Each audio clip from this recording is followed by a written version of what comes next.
Austria did not catch Ferrari's engineers by surprise. Even before a single lap was completed at the Red Bull Ring, the technical department in Maranello had already identified Spielberg as one of the least suitable circuits on the entire calendar for the SF26. Minimal sustained lateral load, extended full-throttle sections, and a heavy dependence on power unit performance combined to expose nearly every weakness the car currently possesses in one compact and unforgiving layout. What genuinely surprised the team, and what Frederic Vasseur made clear after the race, was not the final result itself but the way the weekend unfolded and how those limitations were managed. That distinction reveals more about Ferrari's Austrian Grand Prix than any direct comparison of lap times. Ferrari spent the race pursuing a battle they were never realistically positioned to win on a circuit fundamentally unsuited to their package, and in doing so they surrendered valuable points against rivals they should have been controlling. Now the focus shifts to Silverstone, and Ferrari is not arriving without answers. 3 distinct updates have already been confirmed for the British Grand Prix: an evolved Macarena wing, a low-drag diffuser, and a possible revision to the exhaust system. Each upgrade targets a specific weakness that Austria either highlighted or intensified. Silverstone, with its rapid sequence of high-speed corners, substantial lateral loads, and balanced demands between straight-line efficiency and cornering performance, aligns far more closely with the strengths the SF26 was designed to exploit. Austria exposed the floor of Ferrari's potential, while Silverstone may reveal whether the ceiling is high enough to compete where it matters. The technical story behind Ferrari's 5th and 8th place finish at the Red Bull Ring had been written long before the weekend began. Internal simulations already ranked the circuit among the most challenging venues for the SF26, not because the car lacks outright pace, but because Spielberg removes many of the conditions that normally allow Ferrari to excel. The Red Bull Ring features some of the lowest sustained lateral cornering loads on the Formula One calendar. By contrast, tracks like Barcelona reward exactly the characteristics Ferrari prefers, with long, medium-speed corners where the SF26 generates exceptional downforce and preserves tire life by minimizing sliding. Austria offers almost none of those advantages. Instead, it emphasizes 3 long straights, tight hairpins, and a short lap where power unit output and hybrid energy deployment become decisive factors in overall lap time. The SF26 energy deployment issue, commonly referred to as the superclipping phenomenon, where the car exhausts its available electrical energy before reaching the end of lengthy straights, was always expected to remain visible regardless of the power unit update introduced in Austria.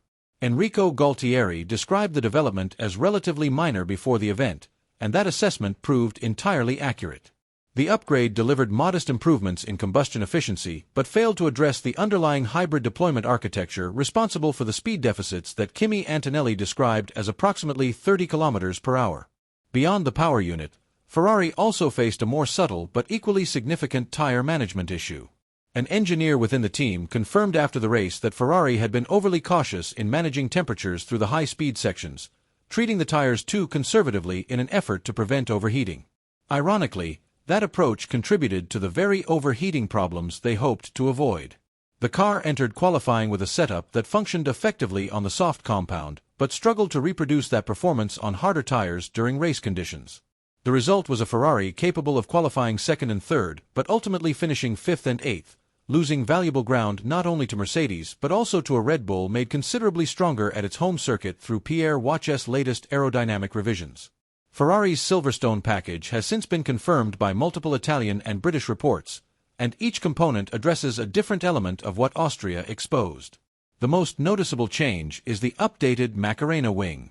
Ferrari's innovative rotating rear wing concept, which reverses the upper flap to shed drag on straights rather than relying on a traditional DRS opening mechanism, remains one of the most fascinating engineering solutions introduced under the 2026 regulations. Yet it also presents challenges. Anthony Davidson, analyzing onboard footage for Sky Sports during the Austrian Grand Prix, observed Lewis Hamilton repeatedly activating the pink steering wheel button responsible for controlling the Macarena system. The concern centers on how quickly the wing returns to its maximum downforce position before corner entry. If that transition is not immediate, the rear of the car experiences a brief period with reduced aerodynamic support during turn-in. At Spielberg, where lower speed corners make that window relatively manageable, the issue created tense moments without severe consequences. Silverstone presents a completely different scenario. Corners such as Copse, Maggots, Beckett's, and Chapel demand flawless aerodynamic stability at speeds exceeding 250 km per hour. In that environment, a delay in restoring full downforce becomes more than an inconvenience. It represents both a performance limitation and a genuine safety concern. The revised Macarena specification is designed specifically to improve the timing, responsiveness, and reliability of that transition. The second major update involves the introduction of a low-drag diffuser tailored to Silverstone's unique balance of requirements. Austria clearly highlighted Ferrari's drag disadvantage compared with Mercedes, with the SF26 losing roughly 5 km per hour in the speed traps. A lower drag diffuser reduces overall aerodynamic resistance while preserving the diffuser's essential role in generating downforce, sacrificing a small amount of peak cornering performance in exchange for improved efficiency on the straights. At Silverstone, where the hangar straight rewards top speed but the high-speed complexes still demand immense aerodynamic grip, that compromise becomes considerably more beneficial for Ferrari than it would on a circuit focused purely on power and acceleration. The third element, a potential revision to the exhaust system, is arguably the most technically sensitive update Ferrari is bringing to Silverstone. The relationship between the exhaust layout and the FTM device means that any modification to the exhaust architecture immediately influences the aerodynamic balance at the rear of the car. During FP1 in Austria, Ferrari tested the SF26 without the FTM system entirely, gathering crucial data regarding both drag reduction and the recovery of approximately 13 horsepower that had previously been lost to exhaust back pressure. Publicly, Ferrari has not confirmed whether the upcoming revision involves a redesigned FTM configuration, an altered exhaust outlet geometry, or even a partial removal of the device specifically for Silverstone. What has been confirmed, however, is that Ferrari's technical department identified the exhaust system as an area requiring immediate attention following the Austrian Grand Prix and has prepared an updated specification for the British weekend. From an overall Formula One perspective, Silverstone represents the place where Ferrari's true 2026 story begins again. The Italian technical reports covering Ferrari's latest developments described Silverstone in very precise terms, stating that it would provide a far more meaningful test for evaluating the competitive balance among Mercedes, Red Bull, and Ferrari. The combination of high-speed corners, sustained lateral loads, and cooler conditions should deliver a much clearer picture of each team's actual performance level while placing the Red Bull Ring's unique characteristics into proper context. That interpretation matters because Austria amplified Ferrari's weaknesses while suppressing many of the traits that normally make the SF26 competitive, producing results that looked worse than Ferrari's genuine position in the pecking order. Silverstone presents a completely different challenge. The hangar straight remains long enough to expose the same energy deployment limitations that troubled Ferrari in Austria, meaning the British Grand Prix offers no immediate solution to the superclipping issue. Yet Silverstone also features Copse, Maggots, Beckett's, and Chapel, corners that generate the exact kind of sustained aerodynamic loading where the SF26 has previously excelled. These are the same conditions that allowed Ferrari to thrive through Barcelona's middle sector, where the car demonstrated a significant pace advantage while rivals focused on energy management rather than outright attack. If Ferrari can reproduce anything close to that aerodynamic superiority at Silverstone, the disadvantage created by the long straights could shrink enough that strategy, tire preservation, and race execution become the deciding factors. That is precisely the area where Ferrari has shown it can compete effectively. Barcelona was not won through straight-line speed alone. It was achieved through intelligent tire management, strong strategic calls, and a car that degraded its rubber more gently than any competitor during the closing stages. If Silverstone produces similar conditions, and if the sustained lateral loads help preserve the rear tires in the same way, Ferrari genuinely has an opportunity to fight at the front. The bigger question remains whether these 3 updates are enough. 3 meaningful improvements have been introduced, and 3 important weaknesses are being addressed, but an honest assessment also requires acknowledging what remains unchanged. Superclipping still has no immediate solution.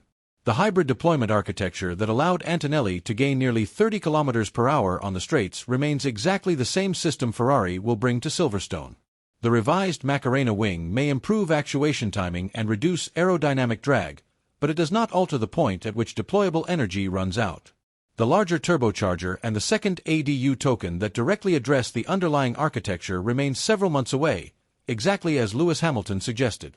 Ferrari arrives at Silverstone carrying important upgrades and facing a circuit that naturally suits the SF26 far better than Austria ever could. Yet the team also arrives with the same power deficit, the same deployment challenges, and the same vulnerabilities on long straights compared with Mercedes. Frederic Vasseur emphasized after Austria that the circuit was always expected to be difficult, a conclusion Maranello reached before a single lap was completed. What the weekend ultimately confirmed was that the SF26 still struggles to manage different tire compounds when sustained lateral load is absent. The first ADU upgrade proved every bit as modest as Ferrari had initially described, and the opportunity lost against McLaren highlighted shortcomings in race execution rather than raw pace alone. Silverstone now provides answers to 3 specific questions raised in Austria: the effectiveness of the revised Macarena wing, the efficiency of the lower drag package, and the impact of the updated exhaust configuration. What it cannot immediately answer is whether Ferrari can genuinely close the championship gap before the second ADU token finally arrives. What it can reveal, perhaps within the opening half hour of Friday practice, is whether the same car that excelled in Barcelona still possesses the aerodynamic ceiling required to compete on a circuit that demands excellence in every single area simultaneously. That is a question every Formula One fan should be watching closely.